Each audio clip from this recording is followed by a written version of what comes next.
Hello everyone, welcome to physics mafia. आज यार एक बड़ी इंपॉर्टेंट सी प्रॉब्लम हम सोल्व करने वाले हैं ना। अगर तुम सच में ये एडवांस के लिए प्रिपेयर कर रहे हो तो आज का जो क्वेश्चन है और आज का जो ये लेक्चर है, इस लेक्चर का एक एक मिनट तुम्हारे लिए बहुत इंपॉर्टेंट होने वाला है। तो मैं रिक्वेस्ट करूंगा, अगर तुम सच में ये एडवांस के लिए प्रिपेयर कर रहे हो और अगर तुम्हें सच में उस लेवल की फिजिक्स पढ़ने में मज़ा आता है तो इस लेक्चर को, इस वीडियो को पूरा समझना। ठीक है, थोड़ा सा लेंथी होने वाला है ना, बट इस वीडियो में जो तुम सीखोगे वो सच में बहुत अलग होगा। इस सिनेरियो में क्वेश्चन बड़ा सिंपल सा है कि एक कैपेसिटर लगा हुआ है और कैपेसिटर पे एक की लगी हुई है। ये रेल्स हैं, पैरेलल रेल्स हैं, फ्रिक्शनलेस रेल्स हैं। यहाँ पर की ये ओपन है और एक कंडक्टिंग रोड है जो इस पर रखी हुई है। इसको मास m और लेंथ l है इसकी, ये मान कि रेल्स के बिटवीन दो जो लेंथ होगी इसकी वो l है। और इनिशियली ये स्पीड v नोट के साथ में ये जो तुम्हारी रोड है ये दौड़ रही है। Into the plane magnetic field है। और ऐसे सवाल तुमने बहुत करे होंगे जब यहाँ पर रेजिस्टेंस लगा हुआ होगा, तो फोर्स एफ लगा करके खींच रहे हैं तो कितना velocity function of time, displacement as function of time, या फिर इनिशियल वेलोसिटी वी नोट दे करके छोड़ दूँ तो फाइनल वेलोसिटी, ये सब क्या होंगे वो सब हमने किए होंगे। कैपेसिटर वाला भी किया होगा कि अगर फोर्स एफ लगा करके खींच रहा हूँ तो किस तरीके से इसमें एक्सेलरेशन या velocity as function of time आएगा। बट ये थोड़ा सा इंटरेस्टिंग सा क्वेश्चन है, ठीक है, कि स्विच यहाँ पर ओपन है और इनिशियल वेलोसिटी वी नोट से ये कंडक्टिंग रोड चल रही है। अगर मैं इस स्विच को t इक्वल टू जीरो पर क्लोज करता हूँ, अगर इस स्विच को t इक्वल टू जीरो पर अगर मैं क्लोज करता हूँ तो इस रोड के साथ में क्या होगा? क्या ये इसी वेलोसिटी वी नोट्स के साथ चलती रहेगी या फिर इसकी वेलोसिटी बढ़ेगी, घटेगी, क्या होगा? ये हमें बताना है, ठीक है ना। और अगर तुम्हें लगता है कि सिंपल प्रॉब्लम है तो एक बार ट्राई करके देखो, वीडियो पॉज करके देखो। मैं गारंटी से कह सकता हूँ अगर तुमने कर लिया तो तुम्हारा अगर जे एडवांस का जो क्रिटिकल थिंकिंग है वो बहुत बेस्ट है, ठीक है ना। तो उसमें कोई डाउट नहीं है। लेकिन अगर तुम नहीं कर पाते हो तो सीखना बहुत जरूरी है एडवांस पर्पसेज के लिए। बहुत अच्छा कंसेप्ट है, बहुत प्यारा सा कंसेप्ट है। इसमें हम दो मेथड से करेंगे। एक तो वो मेथड जो कॉम्प्रिहेंसिव होगा, बहुत डिटेल में थ्योरी होगी इसके बारे में, और एक सेकंड मेथड लास्ट में तुम्हें बोनस में मिलेगा, वो बहुत ही प्यारा सा मेथड जो सारी डिटेल थ्योरी है या फिर जो एक्स्ट्रा हमें चीज़ें रिक्वायर्ड होंगी, जो तुम्हें सोचने में थोड़ी दिक्कत आएगी, उन सभी को बाईपास करके बहुत सिंपल सा और शॉर्ट सा सोल्यूशन तुम्हें देगा, ठीक है। उस तक पहुंचने के लिए पहले मेथड वन समझना या फिर पहले वाला जो मेथड वन समझना है, ये बहुत इंपॉर्टेंट है क्योंकि ये तुम्हें एक्चुअल सिनेरियो तुम्हें दिखाएगा कि रियलिटी में किस तरीके से चीज़ें हो रही हैं। मेथड टू तुम्हें आंसर दे देगा, बेटर अंडरस्टैंडिंग भी देगा। बट क्योंकि मेथड वन कॉम्प्रिहेंसिव है और डिटेल में बहुत सारी चीज़ें कवर करता है, ऐसी ऐसी चीज़ें जो सुन के भी तुम्हें ऐसा लगेगा कि यार ये सब शायद चीज़ें हमने मिस कर दी है, शायद चीज़ें हमने पढ़ी ही नहीं है, ठीक है। तो वो सब चीज़ें इसमें इंक्लूडेड होंगी। और अगर तुम्हें लगता है कि तुम इस क्वेश्चन को कर सकते हो तो वीडियो को पॉज करो, सोल्व करो और फिर आगे बढ़ो, ठीक है। अगर तुमने सोल्व भी कर लिया है तो भी मैं तुम्हें बताऊंगा कि इस वीडियो का एक एक सेकंड तुम्हारे लिए इंपॉर्टेंट होने वाला है। तुम हर नए मिनट में नई चीज़ें सीखने वाले हो, ठीक है। तो स्टार्ट करते हैं यार, है ना। सिंपली जो सिचुएशन है उससे हमें जो आइडिया लगता है, हम जैसे रेजिस्टेंस वाले क्वेश्चंस करते हैं, हम क्या करते हैं कि हम t इक्वल टू जीरो पर सिनेरियो गिवन है क्लोज करते ही, और फिर हम क्या देखेंगे कि t इक्वल टू जीरो पर अगर ये वेलोसिटी v नोट से चल रहा है तो टाइम t के बाद मान लो लेंज लो, इंडक्शन इंडक्शन होगा, लेंज लो इसके मोशन का अपोज करेगा, हमें ऐसा लगता है। तो इसकी वेलोसिटी वगैरह थोड़ी कम वगैरह होंगी या फिर बढ़ेंगी, जो भी है हमें नहीं पता। हालांकि इसके मोशन की वजह से ही इंडक्शन होगा, कैपेसिटर पर चार्ज आएगा, लूप के अंदर इसका फ्लक्स, मैग्नेटिक फ्लक्स चेंज होगा तो इंडक्शन होगा। तो वो इसके मोशन का अपोज करेगा क्योंकि इसके मोशन की वजह से ही ईएमएफ का इंडक्शन हो रहा है। तो इस पर अपोजिट डायरेक्शन में मैग्नेटिक फील्ड का फोर्स आना चाहिए। लेंज लॉ से हम सीधे ये बात समझ सकते हैं और इसकी स्पीड चेंज होगी। लेकिन हमें कई बार ये भी लग सकता है कि इसकी वेलोसिटी कांस्टेंट होगी, कैलकुलेशन में हमें ऐसा लग सकता है। समझते हैं उस चीज़ को। मेथड वन जो हमारा होगा, एनालिटिकल मेथड होगा। इस प्रॉब्लम की सिचुएशन को समझेंगे, कंसेप्चुअल डिस्कशन करेंगे, फील्ड मोमेंटम थ्योरम को भी समझेंगे मेथड वन में, है ना। हालांकि जो जे एडवांस का सिलेबस है उसके अंदर फील्ड मोमेंटम थ्योरम के बारे में ऐसा कुछ स्पेसिफिकली मेंशन नहीं है, लेकिन इस क्वेश्चन में उसका ब्यूटीफुल जो क्या बोलते एप्लीकेशन है, बहुत ब्यूटीफुल एप्लीकेशन है इस क्वेश्चन के अंदर। और इस एप्लीकेशन को बाईपास करेगा मेथड टू, क्योंकि फील्ड मोमेंटम थ्योरम सिलेबस में नहीं है। हालांकि उसकी भी बहुत इन डेप्थ नॉलेज हमें जो होने की जरूरत नहीं है, उससे भी सवाल हो जाएगा, लेकिन उस सभी को बाईपास कर देगा मेथड टू। साथ ही साथ हम इसमें पढ़ेंगे कि क्या इसमें सिस्टम की एनर्जी, मैकेनिकल एनर्जी कंजर्व रहेगी या फिर जो भी मैकेनिकल प्लस इलेक्ट्रिकल एनर्जी है वो कंजर्व रहेगी। क्या लेंज लो वैलिड होगा? हमें फेल होता हुआ दिखेगा अगर हम इस क्वेश्चन को आगे सोल्व करेंगे तो। इसमें बहुत सारी अच्छी-अच्छी चीज़ें सीखने को हैं, ठीक है? इलेक्ट्रोमैग्नेटिक इनर्शिया क्या होता है? ऐसी नई-नई टर्म्स इसके अंदर आएँगी। हम जब इसकी कैलकुलेशन को एनालाइज़ करेंगे तो हमें बहुत सारी चीज़ें सीखने को मिलेंगी। मेथड 2 बहुत क्लियर मेथड है, वो सारी चीज़ों को बाईपास करेगा। तुम्हारा जो डोमेन है, जो जेईई की फिज़िक्स का जो डोमेन है, उसी डोमेन के अंदर रहते-रहते तुम्हें वो आंसर दे देगा। तुम्हें ज़्यादा सोचने की ज़रूरत नहीं पड़ेगी, ठीक है? बट उसके लिए सबसे पहले इन सब सवालों के आंसर तुम्हारे पास होंगे तो तुम ज़्यादा कॉन्फिडेंट फील करोगे और नेक्स्ट टाइम से जब प्रॉब्लम्स आएँगी इलेक्ट्रोमैग्नेटिक इंडक्शन ईएमआई की, कैपेसिटर्स की, तो तुम ज़्यादा अच्छे से उनको अप्रोच कर पाओगे, ठीक है? इस मेथड में मैं तुम्हें बताऊँगा कि ये कोलिजन से लेकर के, मोमेंटम से लेकर के और तुम्हारा एनर्जी कंज़र्वेशन से लेकर के सारे कांसेप्ट इसमें इंक्लूडेड होंगे और बहुत सारी चीज़ें इसमें मिक्स्ड अप हैं, तो इसको बहुत अच्छे से समझना, बहुत मज़ा आएगा। सिनेरियो ये है मेथड 1 में, जो पहला मेथड है, हम पूरा डिटेल में इसको सोल्व करेंगे कि t इक्वल टू 0 पर जैसे ही हम इसको क्लोज़ करेंगे, हमें नहीं पता t इक्वल टू t पर क्या होगा, हम थोड़ा दिमाग कम लगाना चाहते हैं। हम जनरल सिचुएशन सोल्व करना चाहते हैं, हम मान लेते हैं t इक्वल टू t पर क्लोज़ करने के t इक्वल टू t के समय के बाद इसकी स्पीड मान लो v है।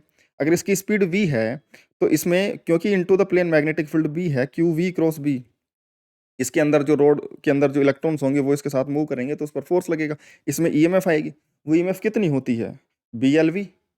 बीएलवी क्योंकि लेंथ, वेलोसिटी और मैग्नेटिक फील्ड तीनों परपेंडिकुलर है, तो सीधा-सीधा ईएमएफ का फॉर्मूला बीएलवी में लगा सकता हूँ, इसमें कोई दिक्कत नहीं है। ठीक है, तो इसमें इंडक्शन होगा और into the plane magnetic field है, अगर into the plane magnetic field b है, तो वी राइट साइड में और b into the plane. Right hand rule से राइट हैंड के फिंगर्स को वेलोसिटी राइट डायरेक्शन में रखो आई कैप में और इनटू द प्लेन उसको कर्ल करोगे, तो जो तुम्हारा जे कैप आएगा, उस जे कैप के अंदर पॉजिटिव चार्जेस पर फोर्स लगेगा, यानी कि ऊपर की तरफ पॉजिटिव चार्जेस मूव करना स्टार्ट करेंगे, यानी कि ऊपर की डायरेक्शन में तुम्हारा पॉजिटिव टर्मिनल आएगा ईएमएफ का। तो इस वजह से लूप में कुछ इस तरीके से करंट फ्लो होना स्टार्ट होना चाहिए। अगर इस तरीके से करंट फ्लो होना स्टार्ट होगा तो इस पर करंट ऊपर की तरफ लगेगा और करंट इसमें ऊपर की तरफ जा रहा है, मैग्नेटिक फील्ड फिर से अंदर की तरफ है, तो i l cross b, l की डायरेक्शन में into the plane magnetic field है, तो लेफ्ट डायरेक्शन में मैग्नेटिक फोर्स आएगा। अगर इसमें चार्ज फ्लो होगा तो इस तरीके से लेफ्ट डायरेक्शन मैग्नेटिक फोर्स आएगा। रोड के अंदर इंड्यूस्ड ईएमएफ आएगी बीएलवी। अगर बीएलवी इसके अंदर ईएमएफ है तो उसके पैरेलल में लगा हुआ कैपेसिटर, क्योंकि रेजिस्टेंस है नहीं, तो इंस्टेंटेनियसली चार्ज होने स्टार्ट होगा, तो इस पर जो चार्ज होगा क्यू, वो सी इंटू इसके पैरेलल में ईएमएफ ई के बराबर होगा। चार्ज क्यू होगा सी इंटू बीएलवी। चार्ज सी कितना होगा? चार्ज क्यू कितना होगा? सी इंटू बीएलवी। ठीक है, कोई दिक्कत नहीं है यहाँ तक। अब करंट निकालना है कि इस लूप में कि करंट किस तरीके से वेरी करेगा, तो जिस तरीके से कैपेसिटर पर चार्ज वेरी करेगा, वही rate of change of rate of flow of charge या फिर rate of change of charge होगा और वही करंट के बराबर होगा।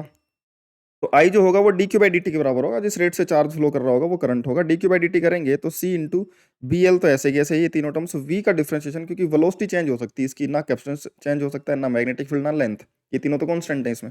इसकी वेलोसिटी जरूर चेंज हो सकती है, तो वेलोसिटी का rate of change D V by D T बन जाएगा। D Q by D T में सी बी एल और वी का differentiation D V by D T. D V by D T जो होगा वो रोड की एक्सेलरेशन होगी, D by D T rod की एक्सेलरेशन होगी। तो करंट जो बनेगा C B L into A, current जो है वो एक्सेलरेशन पे डिपेंड कर रहा है, फिर हम बोलेंगे इस रोड की जो एक्सेलरेशन होगी वो करंट पे डिपेंड करेगी। करंट होगा तो एक्सेलरेशन आएगा, करंट नहीं होगा तो एक्सेलरेशन नहीं आएगा। अच्छी बात है। अब ये बोल रखा है कि करंट डिपेंड्स ऑन एक्सेलरेशन और एक्सेलरेशन डिपेंड्स ऑन करंट। जो फोर्स होगा रोड पर, फोर्स जो लगेगा वो मैग्नेटिक फोर्स लगेगा, बी आई एल लगेगा, और वो क्योंकि रोड इधर जाने की वजह से इंडक्शन हो रहा है तो उस पर लेंस के लॉ से हम बोल सकते हैं, या फिर वैसे भी आई एल क्रॉस बी से लेफ्ट डायरेक्शन में मैग्नेटिक फोर्स आ रहा है, उसकी वैल्यू कितनी होगी? बी आई एल, और आई की वैल्यू हमने निकाली C B L into A. C into B square into L square into A, क्योंकि ये वाला एल और एल एल स्क्वायर और बी बी स्क्वायर बन जाएगा, इंटू ये ए। मैग्नेटिक फोर्स आ जाएगा C B square L square into A, इतना मैग्नेटिक फोर्स लगेगा। मैग्नेटिक फोर्स और एक्सेलेरेशन जो है वो वेलोसिटी के अपोजिट हैं, तो एक्सेलरेशन यानी कि इसकी नेगेटिव रहने वाली है। हम इस रोड पर वेलोसिटी की डायरेक्शन को पॉजिटिव मान करके फोर्स इस पर इक्वेशन लिखें, एफ इक्वल टू एम में हम मान लेते हैं वेलोसिटी की डायरेक्शन में एक्सेलरेशन है, तो फोर्स तुम्हारा नेगेटिव होगा। फोर्स नेगेटिव होगा तो तुम लिखोगे इस पर F net equal to M minus का C B square L square into A equal to mass into acceleration. ठीक है, अब ये वाली टर्म उधर चली जाएगी, ये वाली टर्म उधर चली जाएगी, तो M A plus C B square L square into A equal to zero, A common आ जाएगा, M plus C B square L square equal to zero. अब ध्यान से सुनो, इस सिचुएशन में या तो ए जीरो हो सकता है या फिर M plus C B square L square zero हो सकता है, अगर इस इक्वेशन की वैल्यू जीरो है तो। हमें सबसे पहले यही समझ में आता है, जितना हम अभी तक करते हैं या फिर जनरल सिनेरियोज़ में हम इक्वेशंस देख रहे हैं उसमें में, हमें ये समझ में आता है कि या तो A0 है इसमें या फिर ये वाली टर्म 0 है। बट ये वाली टर्म में तो मास है, C, B और L है, ये तो तीनों ही ये C, B और L तीनों ही 0 नहीं है, साथ में सारी की सारी चीज़ें पॉजिटिव होंगी तो पॉजिटिव मास में ऐड होकर के 2 पॉजिटिव वैल्यू ऐड होकर के 0 तो नहीं हो सकती। यानी कि ये वाला सिनेरियो तो नहीं हो सकता, दिस कांट बी पॉसिबल। ये वाला टर्म 0 नहीं है, तो फिर ये वाला टर्म हमें समझ में आता है कि ये वाला टर्म 0 होगा, एक्सेलरेशन 0 होगी। अगर एक्सेलरेशन 0 होगी, तो तुम ध्यान से देखो ऊपर की तरफ, एक्सेलरेशन 0 है, फोर्स 0 है, एक्सेलरेशन 0 है, करंट 0 है, सब कुछ 0 है। ना तो सर्किट में करंट फ्लो होगा, ना उस पर मैग्नेटिक फोर्स लगेगा, और speed of the road will remain same. Answer आना चाहिए तुम्हारा वी नॉट। और मैक्सिमम टाइम पर बच्चा यही गलती करता है, वो आंसर दे देता है वी नॉट। समझ में आ रही बात? बट ध्यान से सुनो, यहाँ पर तुम्हें सोचने की बहुत ज़्यादा ज़रूरत है। इस कैलकुलेशन में हमें कुछ गलत दिख ही नहीं रहा, मज़े की बात ये है। बट ध्यान से सुनो, इनिशियल चार्ज, इस जो आंसर जो है कि स्पीड वी नॉट कॉन्स्टेंट रहनी चाहिए, इसको कॉन्ट्राडिक्शन हो रहा है। इसी थ्योरी में जो हमने ऊपर पढ़ा है, इसी में कॉन्ट्राडिक्शन है। मैं तुम्हें दिखाता हूँ कैसे। कि अगर कैपेसिटर पर इनिशियली चार्ज 0 था, और अगर ये कांस्टेंट वी नॉट वेलोसिटी से चल रहा है, तो ईएमएफ तो बीएल वी नॉट आएगी रोड के अंदर। अगर ईएमएफ बीएल वी नॉट है, तो उसके पैरेलल में लगे हुए कैपेसिटर पर जो चार्ज होगा वो सी इंटू ई एम एफ कितनी, बीएल वी नॉट, इतना चार्ज उस पर रहेगा। इस कैपेसिटर पर इनिशियली चार्ज 0 था, बट अगर ये वी नॉट स्पीड से कंटिन्यू रही तो इसमें ईएमएफ आएगा, तो इस पर चार्ज आएगा, और वो चार्ज कितना होगा, सी इंटू ई, और ई कितना है, बीएल वी नॉट। तो इतना चार्ज उस पर आया। इनिशियली रेजिस्टेंस, सर्किट का रेजिस्टेंस 0 है नहीं, पूरा का पूरा 0 है, क्योंकि कंडक्टिंग वायर्स दे रखे हैं सारे सारे। और जैसे ही रोड चलना स्टार्ट होगी, अगर वो वी नॉट वेलोसिटी कॉन्स्टेंट ही रखती है, तो तुरंत उस पर ईएमएफ बीएल वी नॉट आएगा, तो तुरंत उस पर charge Q final C BL V nought के बराबर आएगा, और charge will come on capacitor instantly. बहुत छोटे इंटरवल के अंदर वो करंट, वो चार्ज उस पर स्टोर हो जाएगा। अगर बहुत छोटे टाइम के अंदर अगर वो चार्ज स्टोर हुआ है, तो बहुत तेज करंट फ्लो करा होगा। समझ में आई बात? चार्ज उसमें फ्लो करा होगा सर्किट में, और करंट आया होगा रोड के अंदर। रोड के अंदर अगर करंट आया, तो उसमें मैग्नेटिक फील्ड का फोर्स लगा होगा, और लेंज लॉ की वजह से उस पर फोर्स लगा होगा, उसके मोशन का अपोज हुआ होगा, यानी कि उसकी वेलोसिटी कम होनी चाहिए थी। बट ऊपर वाली कैलकुलेशन से तो फोर्स 0 आ रहा है। अगर करंट फ्लो हुआ है, कैपेसिटर पे चार्ज आया है, तो लेंज लॉ के हिसाब से रोड पर मैग्नेटिक फोर्स लगा होता। बट अब तुम ये सोचो कि बहुत छोटे इंटरवल के लिए, तुम्हारे दिमाग में ये आ सकता है कि बहुत छोटे इंटरवल के लिए अगर करंट फ्लो हुआ है, तो बहुत छोटे से इंटरवल में हो सकता है उसकी वजह से बहुत नेग्लिजिबल फोर्स आया हो, जिसकी वजह से वेलोसिटी पे कोई खास फर्क नहीं पड़ा हो सकता है ऐसा, जैसे कि हम कोलिजन्स के टाइम पर इम्पल्सिव और नॉन इम्पल्सिव फोर्सेस के मोमेंटम को अलग अलग तरीके से कंसिडर करते हैं कि change in momentum impulsive forces से काफ़ी ज़्यादा आ सकता है शॉर्ट टाइम पीरियड में कोलिजन के समय, लेकिन नॉन इम्पल्सिव फोर्सेस से कोई खास फर्क पड़ता नहीं, तो हम उसको हटा ही देते हैं, उसके इम्पल्स को कंसिडर नहीं करते। जैसे एमजी के इम्पल्स को, मान लो हवा में बॉल एक्सप्लोड हो रही है, हम एमजी का इम्पल्स लेते ही नहीं है। क्यों? क्योंकि हम बोलते हैं कि जो इम्पल्सिव फोर्स लगा होगा आपस में टकराने से, या फिर एक्सप्लोजन में जो इम्पल्सिव फोर्स आया होगा, उसके कंपैरिजन में एमजी बहुत नेग्लिजिबल है। उस छोटे से टाइम पीरियड में एमजी को कोई खास चेंज इन मोमेंटम आएगा नहीं एमजी की वजह से। Spring force, non impulsive forces consider करते हैं। तो हमें ये लग सकता है कि भाई करंट हो सकता है बहुत कम फ्लो हुआ हो, और इस वजह से तुम्हारा फोर्स उस पर बहुत कम आया हो मैग्नेटिक फील्ड का, और बहुत कम वेलोसिटी पर उसका कोई फर्क आया हो, तो इसलिए वेलोसिटी नियरली वी नॉट ही रहेगी। और फिर बाद में फोर्स 0 ही हो गया, क्योंकि वेलोसिटी कांस्टेंट वी नॉट है। बट ध्यान से सुनना इस बात को, क्योंकि ये चार्ज एक फाइनाइट वैल्यू है, और ये फाइनाइट वैल्यू बहुत ही शॉर्ट टाइम पीरियड में उस पर स्टोर हुआ है, तो करंट बहुत ज़्यादा फ्लो हुआ होगा। आई की अगर मैं बात करूं, आई तुम्हारा, आई जो तुम्हारा था डेल्टा क्यू अपॉन में डेल्टा टी में, डेल्टा टी तो बहुत बहुत ज़्यादा है, और डेल्टा क्यू कोई फाइनाइट वैल्यू है, यानी कि आई बहुत लार्ज वैल्यू रही होगी। बहुत छोटे से टाइम पीरियड के लिए करंट एकदम से बहुत ज़्यादा आया होगा उस रोड के अंदर, और एकदम से बहुत ज़्यादा आएगा, तो मैग्नेटिक फील्ड की वजह से जो फोर्स आएगा वो एकदम से बहुत ज़्यादा आएगा, और वो इम्पल्सिव बनेगा। समझ में आ रही है इस बात को? समझ में आ रहा है? हमें लग रहा था कि लेंज लॉ यहाँ पर फेल हो रहा है, क्योंकि फोर्स तो आना चाहिए, वेलोसिटी चेंज होनी चाहिए, उसका मोशन का अपोज होना चाहिए लेंज लॉ के हिसाब से, लेकिन फोर्स तो 0 निकल के आ रहे हैं, यानी कि मैग्नेटिक फील्ड उस पर फोर्स ही नहीं लगा रही। लेंज लॉ फेल हो गया कि अगर उसका मोशन भी हो रहा है, फिर भी लेंज लॉ के हिसाब से उसका मोशन का अपोजिशन नहीं हो रहा, तो लेंज लॉ हमें फेल होता हुआ दिख रहा है। परंतु लेंज लॉ फेल नहीं हो रहा होगा, क्योंकि फिजिक्स में एक्सेप्शन नहीं आते। करंट उसमें एकदम से बहुत इंपल्सिव रहा होगा, तो मैग्नेटिक फील्ड का जो फोर्स आया होगा वो एकदम से बहुत ज़्यादा आया होगा, वेलोसिटी चेंज होनी चाहिए। समझ में आई क्या बात? यहाँ पर हमें लगता है कि लेंज लॉ फेल हो रहा है। क्या ये एक्सेप्शन हो सकता था? क्या ये एक्सेप्शन हो सकता था? फिर हमें याद आया कि नहीं यार हम फिजिक्स पढ़ रहे हैं, केमिस्ट्री नहीं, है ना? फिजिक्स में एक्सेप्शन नहीं होते। अगर एक्सेप्शन तुम्हें किसी लॉ का दिख रहा है, मतलब तुम थोड़ा सा उसको मिस इंटरप्रेट कर रहे हो, या फिर तुम कैलकुलेशन तुम्हारी लिमिटेड है, तुम उससे बियॉन्ड उसको सोच नहीं पा रहे हो, या फिर तुम कुछ मिस कर रहे हो, सीधी सी बात है। समझ में आई क्या बात? फिजिक्स के लॉज में एक्सेप्शन नहीं होते। कुछ अगर चेंज होता है, मतलब कि हम कुछ मिसिंग है हमारी कैलकुलेशन में, हमारे अंडरस्टैंडिंग में कुछ मिसिंग है। तो ये इक्वेशन जो निकल के आई थी, जिसमें लफड़ा हुआ था कि a into M plus C B square square equal to zero है, इसमें ये वाली टर्म जीरो नहीं है, तो हमने बोल दिया था ये वाली टर्म जीरो है। इसको थोड़ा सा अच्छे से एनालाइज करो। समझ में आई बात? वेलोसिटी एक्सेलरेशन को तुम लिखो dv by D T, rate of change of velocity, dv by D T M plus C B square square, और v को इसके साथ लिखो, इस टर्म के साथ, d बाई डी टी को अलग रखो, d by D T of M plus C B square square into V, ये वाली टर्म। इसको थोड़ा सा और एक्सपेंड करो, वेलोसिटी को अंदर और मल्टीप्लाई करो, तो ये M V plus C B square square into V. ये देखो D by D T of M V तो मोमेंटम होता है ना यार, एम वी तो लीनियर मोमेंटम होता है, और उसका डिफरेंशिएशन जीरो है, यानी कि मोमेंटम का रेट ऑफ चेंज जीरो, इसका मतलब मोमेंटम कंजर्वेशन है, एमवी का डिफरेंशिएशन जीरो आ रहा है कुछ इस तरीके से। साथ ही साथ C B square L square into V, ये भी देखो एम इंटू वी और C B square L square into V, इस क्वांटिटी का डिफरेंशिएशन जीरो आ रहा है, मतलब कि इस क्वांटिटी का सम जो है वो कांस्टेंट रहेगा, इतना पक्का है। कोई भी फंक्शन का डिफरेंशिएशन जीरो होने का मतलब क्या है, उसका सम कांस्टेंट रहेगा, सिंपल सा लॉजिक है यार। तो हमारी कैलकुलेशन में हम यहाँ पर लिमिटेड हो जा रहे थे, लेकिन इसको एक्सपेंड करेंगे तो चीज़ें थोड़ी सी इंटरेस्टिंग होंगी आगे जा करके, कि ये वाली जो टर्म है, इस वाली टर्म का डिफरेंशिएशन जीरो है, v को हम अंदर लेके जाएंगे तो ये मिलेगा हमें, इसका डिफरेंशिएशन जीरो, मतलब कि ये वाली टर्म का सम कांस्टेंट रहने वाला है। M V plus C B square L square V constant है। इस टर्म को ध्यान से समझना, एम इंटू वी तो तुम्हें समझ में आ जाएगा, रोड का मोमेंटम है भाई, ये क्या चीज़ है, ये कहाँ से आ गया भाई।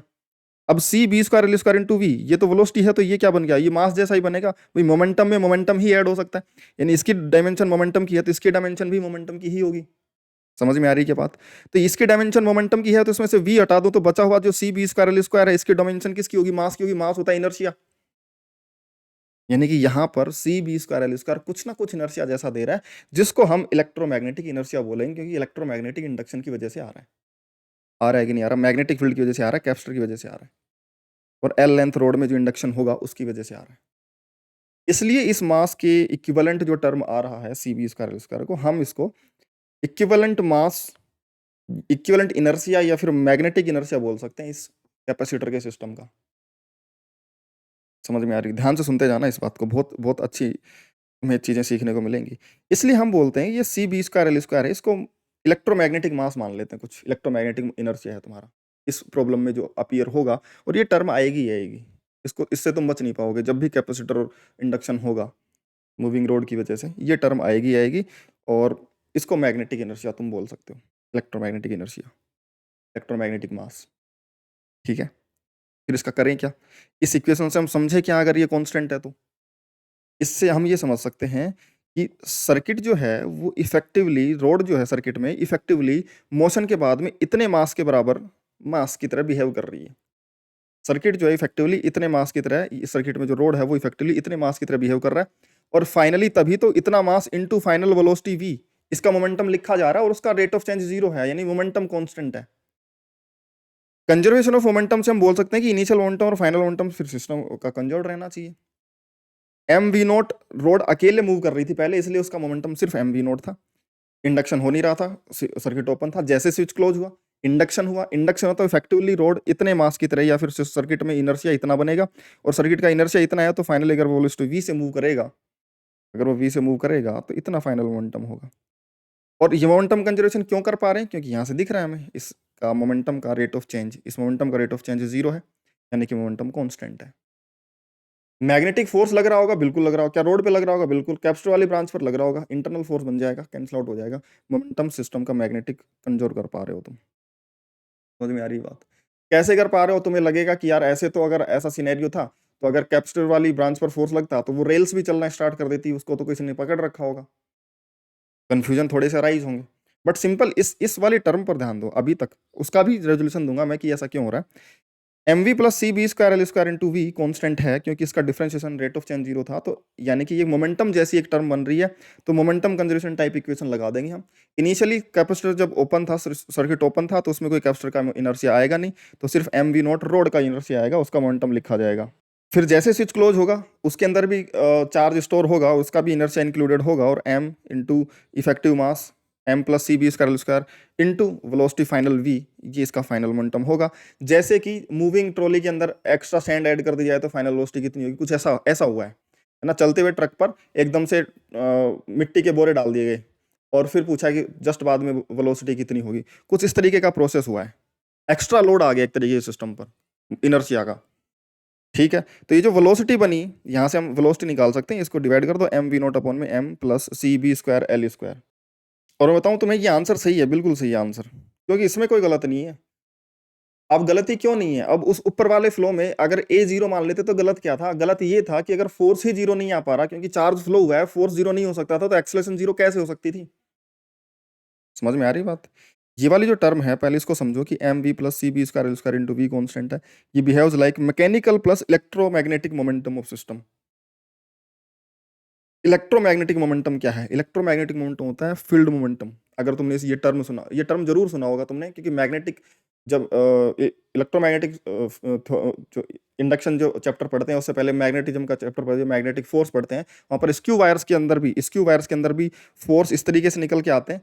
ये ऐसे अगर चल रहे होंगे तो करंट ऐसे जा रहा होगा तो इसमें फोर्स इस तरीके से निकल के आता है। ये सिनेरियो तुमने जरूर देखा होगा, क्योंकि अगर इसमें मैग्नेटिक करंट ऐसे, इसमें करंट ऐसे है, तो इसका मैग्नेटिक फील्ड अंदर की तरफ होगा, आई एल क्रॉस बी, इस पे फोर्स ऐसे आ गया, और जब इस पे फोर्स देखेंगे तो इस तरीके से आएगा। अब ये फोर्स एक दूसरे पर इक्वल एंड अपोजिट नहीं है, तो हम बोलते हैं कि हमारी नॉलेज लिमिटेड है।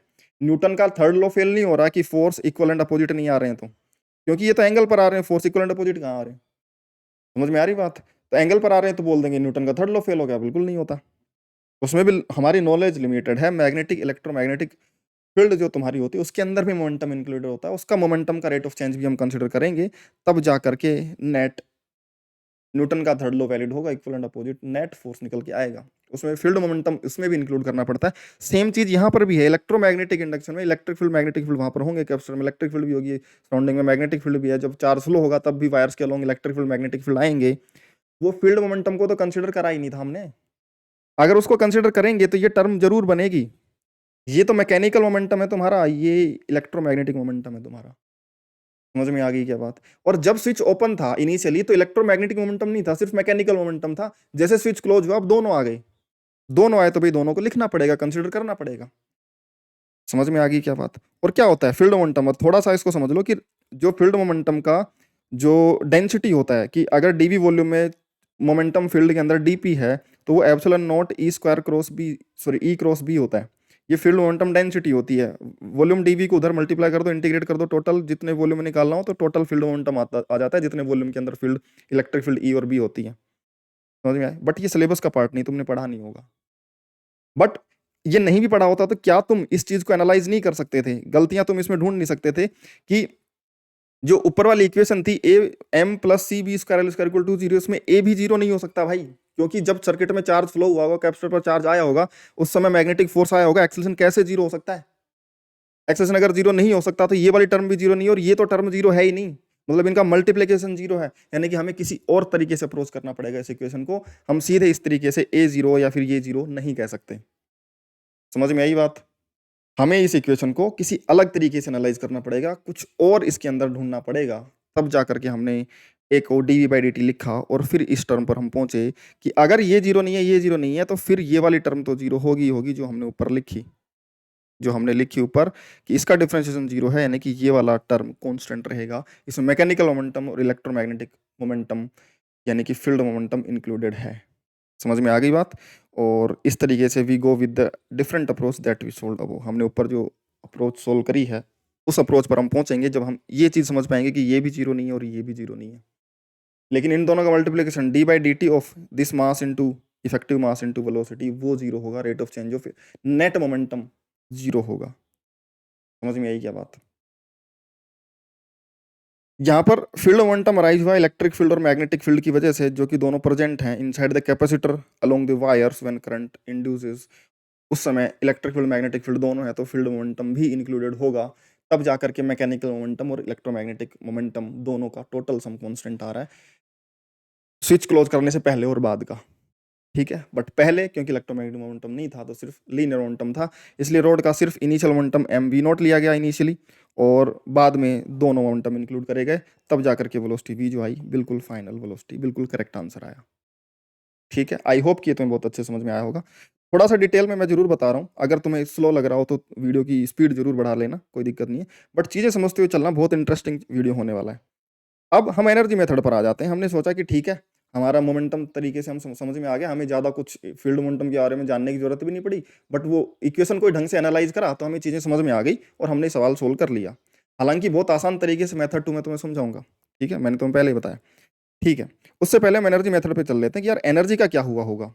इनिशियली रोड वेलोसिटी वी से मूव कर रही थी, मास एम था, इसकी kinetic energy half M V not square. Finally मान लो कुछ वेलोसिटी वी से मूव कर रही है, और ये वाली जो वेलोसिटी आ रही है, फाइनली जो वेलोसिटी आ रही है, ये फाइनल वेलोसिटी, ये फाइनल वेलोसिटी v जो है, ये कुछ फाइनाइट वेलोसिटी आ रही है, और क्योंकि m अपॉन में m plus C B square L square है, v नोट का मल्टीपल। अब m अपॉन में m plus C B square L square, ये वाला जो कोफिशिएंट होगा ये एक से छोटा होगा, क्योंकि ऊपर m है और नीचे m प्लस समथिंग है, तो ये वाला जो डिवीजन है ये एक से छोटा होगा इनटू वी नोट, तो वी नोट को एक से छोटे नंबर से मल्टीप्लाई करेंगे, फाइनल वेलोसिटी वी नोट से कुछ छोटी आएगी, यानी कि इसकी रोड की वेलोसिटी कुछ कम हो गई जैसे स्विच क्लोज हुआ। कैसे हुआ होगा? क्योंकि जैसे स्विच क्लोज हुआ एक इम्पल्सिव प्रोसेस हुआ होगा, यानी कि बहुत फास्ट प्रोसेस हुआ होगा कि तुरंत एकदम से उसमें इंडक्शन आना स्टार्ट हुआ होगा रोड के अंदर, कैपेसिटर पर चार्ज आना स्टार्ट हुआ होगा, सर्किट में करंट फ्लो होगा, करंट फ्लो होते ही, और क्योंकि बहुत रेजिस्टेंस जीरो है, तेजी से कैपेसिटर पर चार्ज पहुंचेगा तो तेजी से करंट फ्लो होगा, बहुत ज्यादा करंट फ्लो होगा, क्योंकि कैपेसिटर पर तुरंत चार्ज हो जाएगा, और बहुत ज्यादा तेज करंट फ्लो होने की वजह से मैग्नेटिक फोर्स का इंपल्सिव फोर्स आएगा, क्योंकि आई बहुत ज्यादा आएगा बहुत छोटे समय के लिए, आई बहुत ज्यादा आएगा तो बहुत ज्यादा फोर्स लगेगा, और एकदम से रोड की वेलोसिटी वी नोट से कम होकर के वी बन जाएगी। ये बहुत फास्ट प्रोसेस होगा, जैसे ही वी नोट था, जैसे स्विच क्लोज करा कुछ इंस्टेंट में ये वेलोसिटी वी अचीव हो जाएगी, बहुत छोटे short of interval of time में, और कैपेसिटर फुली चार्ज। अब जैसे ही कैपेसिटर फुली चार्ज हुआ, अब क्या होगा?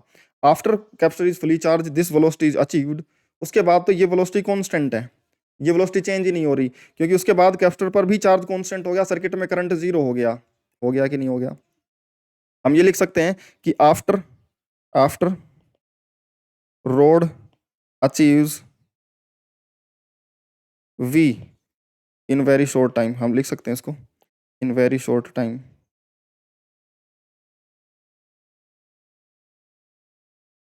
जो कैपेसिटर जो होगा फुली चार्ज रहेगा, तो अब करंट जीरो रहेगा, तो मैग्नेटिक फोर्स भी जीरो रहेगा, और फिर वेलोसिटी इसकी ये कांस्टेंट रहेगी, ये वाली जो वेलोसिटी है ये कांस्टेंट रहेगी, इससे कम वेलोसिटी और नहीं होगी, और this will be impulsive process, बहुत फास्ट प्रोसेस होगा ये, ठीक है। अब एनर्जी मेथड में हम जा रहे हैं कि भाई एनर्जी में क्या हुआ होगा कि initially V nought velocity half M V not square energy रही होगी, फाइनली जैसे वेलोसिटी वी अचीव हुई, इस कैपेसिटर के अंदर चार्ज होगा, इस कैपेसिटर की प्लेट्स के बीच में फील्ड होगा, उसमें इलेक्ट्रिक फील्ड में एनर्जी स्टोर होगी, तो क्या ये जो इनिशियल एनर्जी थी रोड की half M V not square, यही इसका कुछ हिस्सा अपने पास रह गया और कुछ हिस्सा इलेक्ट्रिक फील्ड की एनर्जी में स्टोर हो गया? क्या ऐसा हम कर सकते हैं?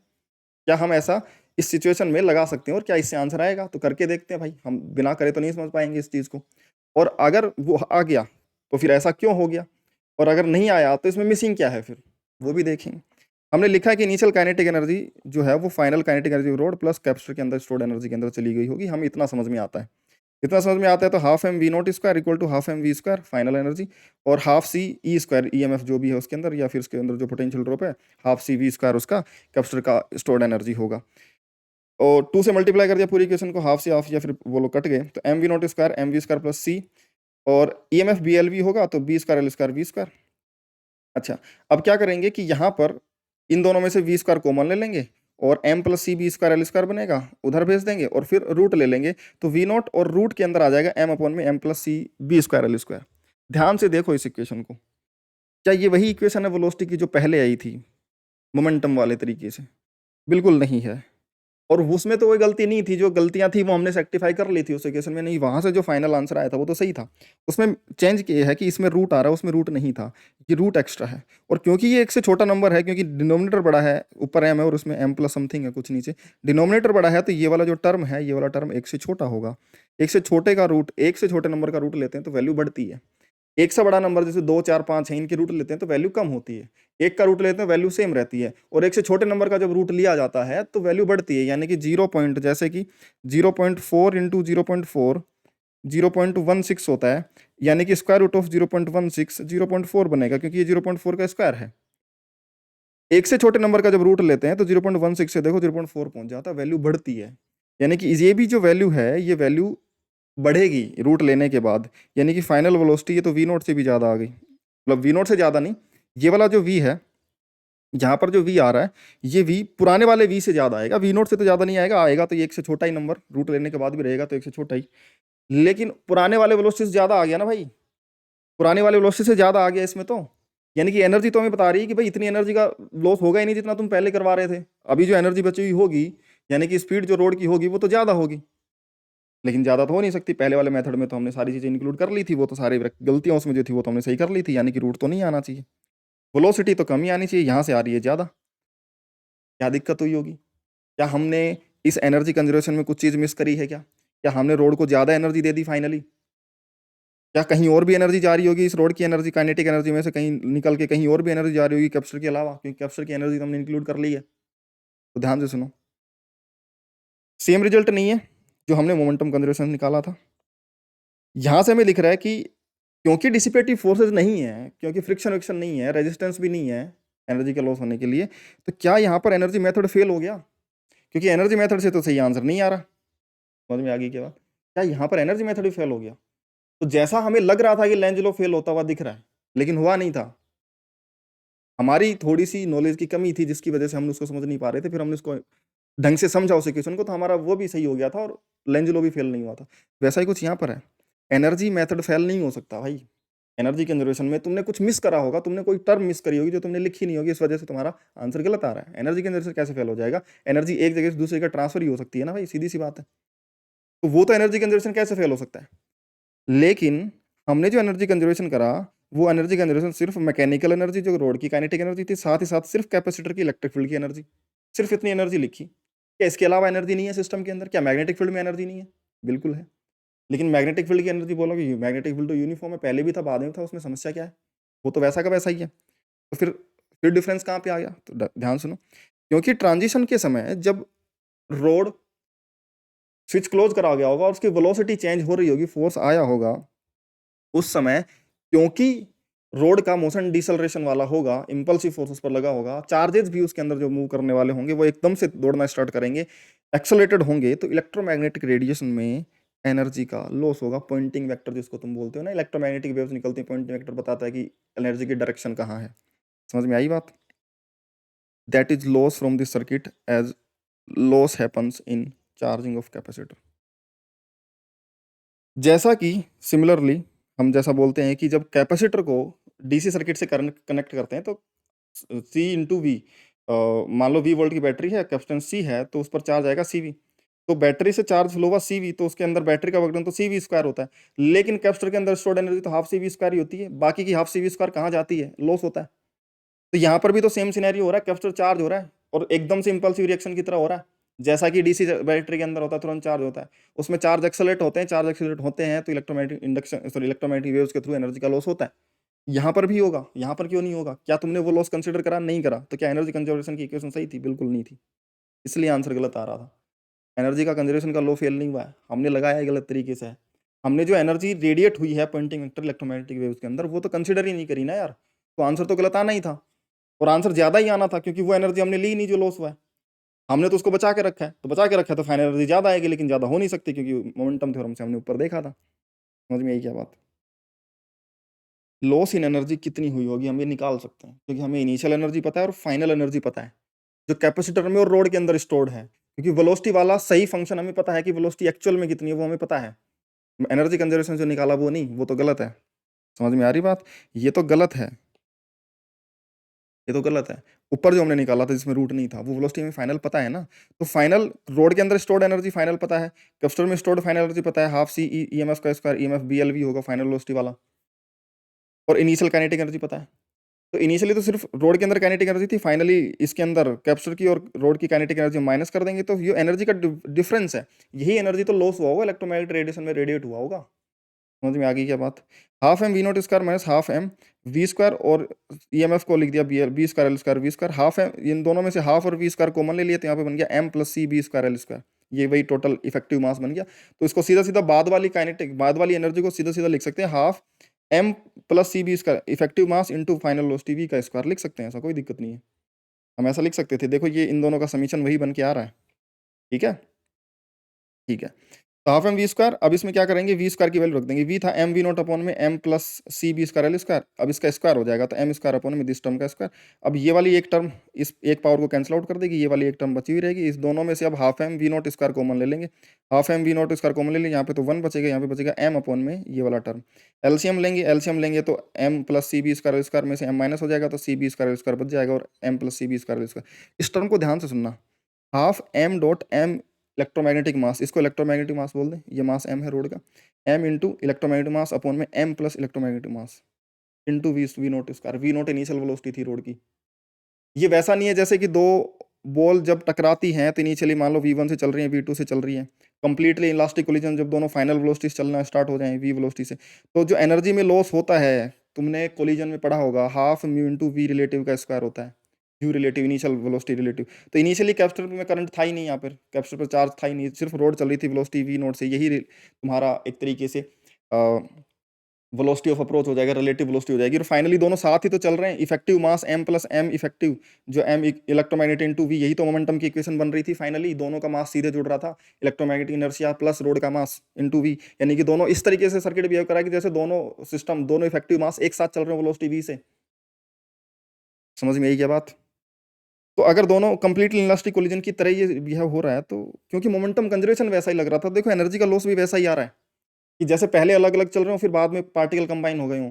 तो वैसे इसमें कि पहले कैपेसिटर में एनर्जी थी नहीं, सिर्फ रोड चल रही थी, फिर दोनों साथ साथ इनका इफेक्टिव इनर्शिया दोनों साथ साथ मूव कर रहा हो वेलोसिटी v से, उस तरीके से काम आ रहा था। तो वैसा ही रिजल्ट लॉस में भी आ रहा है, हाफ म्यू यू रिलेटिव का स्क्वायर, और ये इफेक्टिव मास रिड्यूस्ड मास बन गया तुम्हारा। समझ में आई क्या बात? क्या बन गया? रिड्यूस्ड मास। ऐसा ही एनर्जी का लॉस तुम कंप्लीटली इन इलास्टिक कोलिजन के अंदर देखते हो, जिसमें दोनों पार्टिकल कंबाइन होकर के लास्ट में साथ में चलते हैं। बड़ी इंटरेस्टिंग सी चीज़ है ना यार, देखो इलेक्ट्रोडायनेमिक्स कहाँ कोलिजन से कंपेयर हो रही है, कहाँ मोमेंटम उसी तरीके से आ रहा है, कहाँ एनर्जी, कहाँ लॉसेज उसी तरीके से कैलकुलेट हो रहे हैं जो हमारे पार्टिकल मैकेनिक्स में होता है। इसीलिए मैं बोल रहा था कि हर एक इंस्टेंट तुम्हारे लिए सीखने का बहुत बड़ी अपॉर्चुनिटी है, बहुत सारी चीज़ें तुम्हें सीखने को मिलेंगी, और बहुत अच्छी अच्छी चीज़ें। दूसरी चीज़, हम एक चीज़ और मिस कर चुके हैं, मैं तुम्हें बता देता हूँ। मोमेंटम वाले उसमें ऐसा नहीं है कि तुम समझ में नहीं आया, समझ में तुम्हें सब आ गया होगा अगर तुमने ध्यान सुना होगा। बट अब तुम ये बोलोगे जो फाइनल मोमेंटम लिखा है इसमें एम भी तो ठीक है, C B square L square into V, ये इलेक्ट्रोमैग्नेटिक मोमेंटम है, ये तुमने सीधा जोड़ दिया सर। तो इसमें जरूर ये कन्फ्यूजन आ सकता है कि ये जो मोमेंटम है ये डायरेक्टली सेम ही डायरेक्शन में कैसे ऐड हो गया, है ना? आपको कैसे पता वो दोनों जो रोड का मोमेंटम का जो डायरेक्शन है और जो इलेक्ट्रोमैग्नेटिक इंडक्शन का जो इलेक्ट्रोमैग्नेटिक वेव्स का जो फील्ड मोमेंटम है वो सेम ही डायरेक्शन में आएगा, है ना? डायरेक्शन तो आपने इंक्लूड करी ही नहीं थी, उसके बारे में तो आपने ज़्यादा सोचा ही नहीं था। मैं तुम्हें समझा देता हूँ, देखो इस कैपेसिटर में जो इंडक्शन होगा, ध्यान से सुनना, रोड का जो मोमेंटम है वो उस तरफ है, इस कैपेसिटर में इलेक्ट्रिक फील्ड इस तरफ आएगी, मैग्नेटिक फील्ड अंदर की तरफ है। क्या ई क्रॉस बी, ई नीचे की तरफ और बी इनटू द प्लेन है, क्या वो ई क्रॉस बी इसी डायरेक्शन में नहीं आ रहा जिस तरफ रोड की वेलोसिटी है, वो इसी डायरेक्शन में आ रहा है, मोमेंटम उसी डायरेक्शन में सीधा सीधा ऐड होगा। समझ में आ रही बात? हालांकि ये जो इक्वेशन आ रही थी इससे भी हमें सीधा सीधा दिख रहा था कि वो ऐड ही हो रहा है, जो ये इक्वेशन थी इससे भी दिख रहा था कि ये एडिशन में ही आ रही है, सॉरी ये इक्वेशन जो है ये एडिशन के अंदर ही आ रही है, तो हमें ज़्यादा सोचने की जरूरत नहीं पड़ी। बाकी हम ई क्रॉस बी से भी देख सकते हैं कि जो मैग्नेटिक मोमेंटम की जो डायरेक्शन है, क्योंकि हमने देखा कि इलेक्ट्रोमैग्नेटिक मोमेंटम जो है वो ई क्रॉस बी के डायरेक्शन में होता है, ठीक है ना? ई क्रॉस बी में इलेक्ट्रोमैग्नेटिक इन्फॉर्मेशन चलती है, इलेक्ट्रोमैग्नेटिक वेव्स चलती हैं, speed of light E cross B की डायरेक्शन में होती है, उसी डायरेक्शन उसका मोमेंटम होता है, और ई क्रॉस बी उसी डायरेक्शन में आ रहा है, तो इन्फॉर्मेशन उसी तरीके से उसी डायरेक्शन में फ्लो होगी, उसी डायरेक्शन में मोमेंटम आएगा, तो वो उसी डायरेक्शन में ऐड हो रहा है जिस तरफ वेलोसिटी ऑफ रोड है, तो तुम्हें ज़्यादा सोचने की ज़रूरत नहीं है, ठीक है? वो अपने आप फॉलो हो रहा था। खैर ठीक है, आगे चलते हैं। मेथड 2, है ना? अब इसका एंड होने वाला और बहुत ब्यूटीफुल एंड होने वाला, बहुत अच्छे तरीके से, बहुत सिंपलेस्ट तरीके से इस क्वेश्चन का आंसर तुम जान सकते थे। ये मेथड 2 है, इम्पल्स मोमेंटम थ्योरम। रोड पर सिंपल इम्पल्स मोमेंटम थ्योरम लगाओ। हमें नहीं पता है भाई टी इक्वल टू 0 पर जैसे स्विच क्लोज हुआ उसके बाद में मान लो किसी इंस्टेंट टी पर वेलोसिटी v है, हमें नहीं पता इम्पल्सिव सिचुएशन थी कैसा, हमें नहीं पता, कुछ भी शॉर्ट टाइम लगा, वो टाइम टी तो कुछ तो होगा उस समय। मान लो वेलोसिटी वी से ये मूव कर रहा है, इसमें मैग्नेटिक फोर्स ऊपर हमें पता है पीछे की तरफ लगेगा, इसमें इंडक्शन बी एल भी होगा।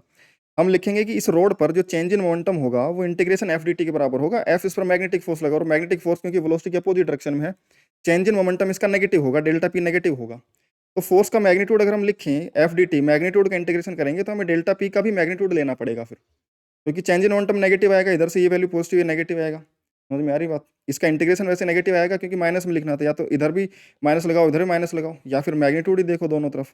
तो मैग्नीट्यूड देख लेते हैं। Initial momentum M V nought होगा, फाइनल मोमेंटम एम वी होगा, हमें पता फाइनल मोमेंटम कम होगा रोड का, इसलिए इनिशियल माइनस फाइनल कर दिया ताकि मैग्नीट्यूड आ जाए, equal to integration magnetic force B I L into D T. अभी बी और एल तो कॉन्स्टेंट होगा, integration I D T. Integration I D T क्या होगा?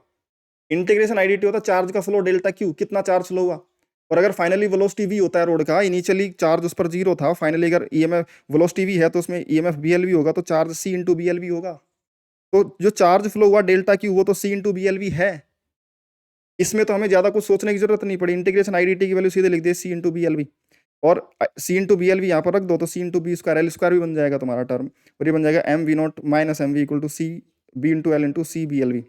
तो C time B square L square into V, और एम वी को उधर ले आओ, ये ऐड हो जाएगा, वी कॉमन आ जाएगा, C plus B M plus C B square L square, और ये आ जाएगा V equal to M V not upon में M plus C B square L square. ये वही आंसर आ गया जो मोमेंटम कंजर्वेशन की इक्वेशन से हमने ऊपर निकाला था, जिसमें हमने फील्ड मोमेंटम को भी इंक्लूड करा था। हालांकि अब हमें पता है कि ये जो C B square L square into V है, ये एक फील्ड मोमेंटम की इक्वेशन है, ये फील्ड मोमेंटम को डिनोट कर रहा है। ठीक है, और ये approach completely with in the syllabus है, तुम्हें ज़्यादा चीज़ें सोचने की जरूरत नहीं पड़ेगी इस मेथड 2 के अंदर। ठीक है यार, तो आई होप कि तुम्हें सारी चीज़ें समझ में आई होंगी और इस प्रॉब्लम की इन डेप्थ अंडरस्टैंडिंग अब तुम्हें होगी।